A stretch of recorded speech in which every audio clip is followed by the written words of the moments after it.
Le concours des meilleures rillettes départementales de la Sarthe, c'est ici même, au sein de la Foire du Mans, et on va en parler avec Mickaël Douard, le président des artisans bouchers charcutiers de la Sarthe. Bonjour Mickaël. Bonjour. Merci de nous accueillir, on est lundi matin, c'est une nouveauté que ce concours s'organise le lundi à la Foire du Mans.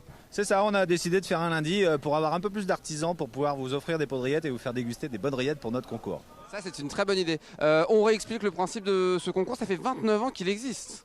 C'est la 29e année cette année, ouais, tout à fait. Donc ça fait vraiment très très longtemps. J'étais presque pas né, vous voyez. Donc en fait, le concours se met en trois phases. La première, c'est on voit l'aspect du pot. Après, on voit la texture. Et ensuite, forcément, le goût. Justement, qui participe à ce concours? C'est les bouchers charcutiers de la Sarthe? Donc c'est volontaire, hein, chacun peut y participer. Il faut être artisan boucher ou artisan charcutier, les salaisonniers. Et on a aussi ouvert la possibilité hors département de venir. Et ils sont 5 cette année. Un beau chiffre, c'est 72, c'est le nombre de participants cette année, c'est chouette. C'est le hasard. Hein. C'est vraiment le hasard et c'est exactement comme l'année dernière. Et ça tombe bien parce que le 72, on aime bien. Ouais, on aime bien. Justement, il y aura différents prix qui vont être remis tout au long de la matinée. Quels sont-ils ces prix ? Donc en fait, chacun va avoir le grand prix, le prix d'excellence dans chaque catégorie. Et on aura au final le champion des champions. En fait, ça sera la meilleure note entre les artisans bouchers et les artisans charcutiers. Un mot, on les voit, ils sont là, les juges. Qui sont-ils ces gens? C'est des professionnels ou c'est des amateurs de bonnes rillettes? En fait, il y a un peu les deux. Il y a des professionnels qui sont encore en activité, mais qui ne participent pas au concours. Vous avez des bouchers, des charcutiers, il y en a qui sont à la retraite aussi. Et on a aussi demandé à des consommateurs qui sont très amateurs des bonnes rillettes pour vraiment goûter et avoir vraiment ce que vous pouvez retrouver chez vous, quoi. Ouais, on va aller les voir et voir tout le travail qu'ils sont en train de réaliser. On est avec Bruno Papin. Bonjour Bruno. Oui, bonjour. Alors, vous faites partie des juges de ce matin. Voilà, c'est ça. C'est quoi les critères spécifiques pour choisir le grand gagnant de ce concours des meilleures rillettes de la Sarthe? Donc on a 3 critères. Donc l'aspect du pot de rillette, bien sûr. Ensuite la texture. Et puis le dernier, le goût. Donc il y a 72 participants, donc si je ne me trompe pas, vous allez tester 72 fois les rillettes. 72 fois et les 72 pots seront goûtés. Là, vous en êtes à combien? Donc on est à une vingtaine là. Une Une vingtaine, là on est à la catégorie charcutier. D'accord. Combien de juges ce matin du coup pour... 8, Très bien. 8 juges. Et qui sont-ils alors? Pas que des professionnels, c'est ce que nous disait Mickaël Douard? Les représentants du consommateur, des professionnels, des artisans, des anciens pros, bouchers ou charcutiers. Ça prend combien de temps de juger du coup 72 pots comme ça? Par pot on met combien de temps? Ouais, pour toute la catégorie 72, il faut compter à peu près 6 heures. 6 heures. 6 heures, oui. Vous prenez un petit coup entre temps quand même? Oui, là on va prendre du genière. Ah tout ben voilà, simplement. très bien. Évidemment du janière, à consommer avec modération car l'alcool est dangereux pour la santé. Vous êtes vous-même boucher charcutier? Je suis boucher charcutier. Bah, ou dites-nous, on va faire de la pub pour vous. Gazonfier. Ah, le beau quartier de Gazonfier, très bien. Bruno Papin, merci beaucoup. Parmi les juges de ce concours, il y en a une qu'on connaît bien, c'est Anne Beauchef. Bonjour Anne. Bonjour. Vous êtes conseillère régionale et c'est à ce titre que vous êtes ici pour juger. On va manger de la rillette ce matin. Beaucoup de rillettes, beaucoup, puisqu'il y a 72 pots à analyser, à goûter, à observer. Et c'est une belle journée, moi j'aime bien, c'est la deuxième fois que je le fais. Vous avez fait un petit calcul, ça fait 500 grammes de rillettes à manger pendant la matinée en 6 heures. 500 grammes à la fin de la journée, donc il y a eu diète ce week-end, et il y aura un peu de diète après. Il va falloir s'en remettre, mais on aime bien, moi j'aime bien, sinon je ne reviendrai pas. Hein. Alors justement, c'est pas compliqué au bout de 3-4 heures de juger encore des rillettes et trouver la différence entre l'une et l'autre? C'est pas si compliqué parce qu'il y a de vraies différences quand même entre les rillettes. Donc on fait, voilà, vous les voyez, il y a 72 pots, donc on fait remonter ceux qui sont les meilleurs, on baisse ceux qui sont les moins bons. Puis au final, on se met d'accord avec les membres du jury. Mais non, ça va, ça se passe bien. Il y en a vraiment qui sont très très bonnes, qui vont se distinguer.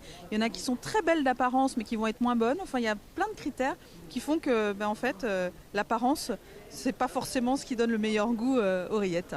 Bon, en tout cas, ce qui est sûr, c'est que les rillettes, elles sont sartoises. Elles sont sartoises, moi je suis sartoise. Alors j'aime ça les rillettes. Hein. Donc c'est un vrai plaisir vraiment. Puis c'est une manière aussi de valoriser les savoir-faire.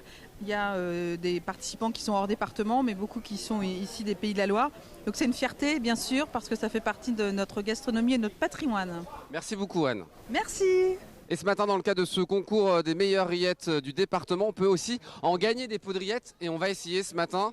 C'est une des activités qui est proposée. Pour cela, il faut répondre à des questions. Ah, ça a l'air de gagner. Bonjour. Bonjour. On voudrait gagner notre petit pot de rillettes, est-ce que c'est possible? Bien sûr, et pour ça, je vais vous poser une question. Très bien, pas trop dur hein? Une question, choisissez, vous une question dure ou une question facile? Facile. Monsieur de la ville, on va poser une question facile. Alors, Ah là, j'en ai une excellente qui vous conviendrait bien. Je suis pas sûr que vous puissiez répondre, mais on verra. on essaye. Vous allez m'aider hein, messieurs, dames hein. Alors, les rillettes du Mans se composent de porc, de sel et de poivre, ou de porc, d'eau et de sel, ou de volaille, de sel, de poivre et d'eau. La première dit la dame et je suis assez d'accord aussi. Bravo, on ne met jamais d'eau dans les rillettes. De porc, de sel et de poivre. Les rillettes, c'est la vie. Merci beaucoup et j'ai gagné grâce à madame. Vous êtes qui? Votre prénom? Solange. Merci Solange. Donc vous avez gagné un pot de rillettes offert par les artisans bouchers sartois.